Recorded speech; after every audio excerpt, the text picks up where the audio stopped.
The second round of the Cup Series playoffs got off to a crazy start, and things are about to get crazier.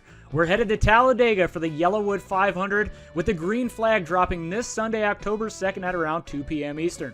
We're scheduled for 188 laps of pedal-to-the-metal racing, with that is only matched by the speeds of Daytona, and where your bets are just the big one away from being ruined. Reviewing some track trends and history, we know that Ross Chastain took home the victory here back in the spring, leading only one lap in the process, the last lap of the race. 6 of the last 7 winners each began their respective race in 9th or worse. A ton of drivers will lead a lap here, as we've seen an average of 18 or so do so over this span. And this season's race was the first at Talladega since spring of 2018 that didn't see a yellow flag thrown over the last few laps of the race. Beginning my list of drivers to watch with somebody very familiar to those that have caught our previous videos, and that's Ryan Blaney at plus 1300. That can be found over at FanDuel and PointsBet.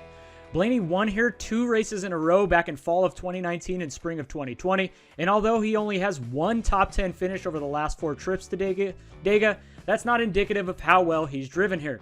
Blaney has led 10 plus laps in 5 of the last 6 races here, and at least 4 laps in 8 of the last 10. He was the second fastest car here back in the spring, leading 23 laps during that race. He finished 4th this last weekend in Texas, and among drivers with 10 plus races at super speedways since the beginning of 2019, he has the 3rd most laps led and the top average finish. The next guy on the list, and this should be no surprise to anybody, Bubba Wallace at plus 1800 over at DraftKings. Wallace got his first of his 2 career victories at Talladega last year. He's led multiple laps in 4 consecutive Talladega races.